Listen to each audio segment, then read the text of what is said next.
So, this ain't your grandma's potato patch.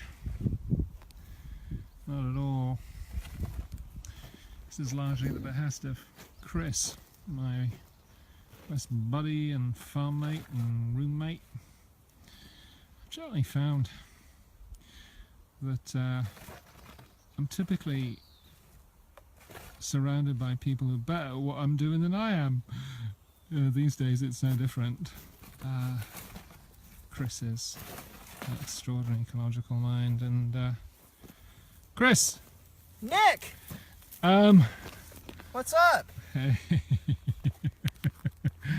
We've got how many varieties of potatoes in this going into this patch?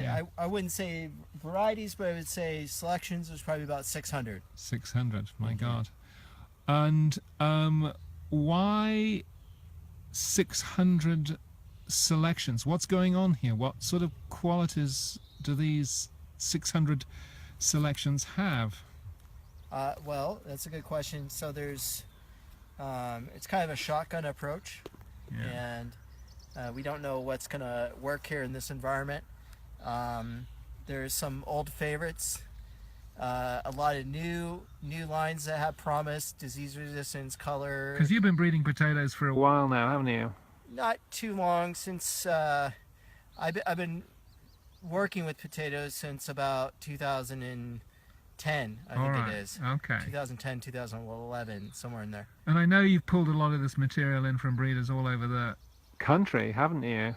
Yeah, so, well, just friends that I've given things to. Yeah. Have for the most part returned things when they found out 2 years ago I had a pretty bad incident with gophers and lost a lot of stuff. Yeah. They were pretty brutal on me. Yeah. And so the whole motive is to share, and then people share back. You're really good at that. You're really good at that. It seems that you put out you share a huge amount of material, and then boy, it comes back to you. My goodness gracious. You too, Nick. It comes back, doesn't it? Yeah, it seems to do that. You know, some people don't, and you find who the bad actors are, and you don't work with them anymore. But most people, most people are good. Yeah.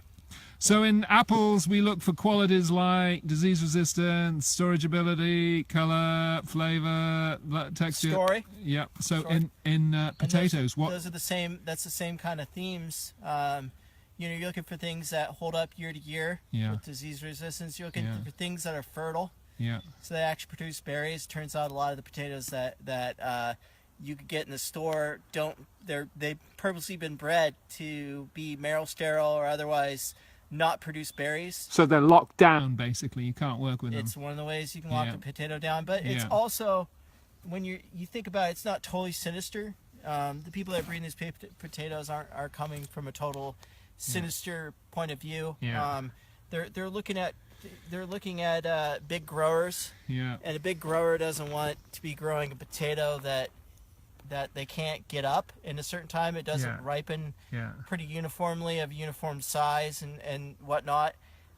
They don't want to deal with things that are really long season, because that limits how and where they're going to be able to grow them. They don't want potatoes that are going to be setting berries and then making seedling potatoes the next year in their next rotation. You know? And one of the things I find out from hanging with Chris is that potatoes are incredibly complex beings, and there are so many wrinkles to potatoes that I'd never even imagined that breeders select for, and qualities and behaviours that we're sort of looking for. You generally take a potato for granted, but my goodness, there's so much. What excites you particularly? Any particular qualities that you're looking for? Yeah, I want to speak to what you were saying previously, which is that what I'm interested in selecting potatoes for, either from my own true potato seed. So true botanical seed that I'm planting and getting a little tiny seedling that I grow up into a full mature potato. So that basically means, I mean, because most people probably don't know that most potatoes are hybrids, and they don't breed. They're all hybrids, hybrid is not. There's nothing necessarily wrong with hybridization. You know, two people have a kid. Well, let's not go off on that tangent. You were talking. But two people have a kid. That's a hybrid. So what I'm there's potatoes that are fertile, and then there's potatoes that aren't. Yeah. And so I'm interested in potatoes that are fertile. Yeah. And I'm interested in potatoes that have unique colors. Yeah. Primarily, I'm coming at it from a culinary perspective. Yeah. I want I want to enjoy potatoes that taste good. Yeah. And that I can share with my friends and family, Yeah. and this whole project, we ride on the coattails of everybody that came before us. Potatoes are from the Andean Mountains.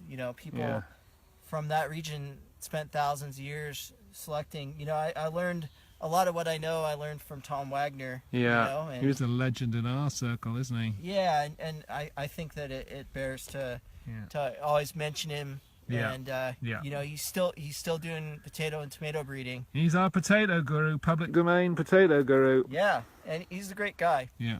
And, yeah, a lot of these guys are, and women. So but there's so many things which, I got from the USDA. Yeah. I got from Tom. I got from somebody who bred something from Tom. Yeah.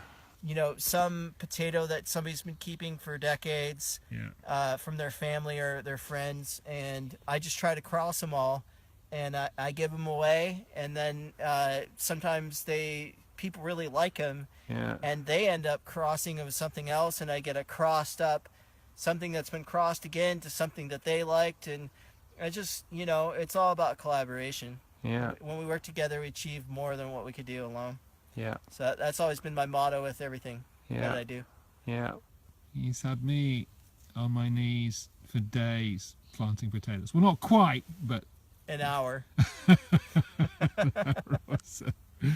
I'm going to get my old man knees up to some yoga now. It'll be, and you take probably, it easy, everybody. All right, thank you, Chris. That's great. We'll see if we can get it up onto the machine and educate people to the beauty of potato diversity.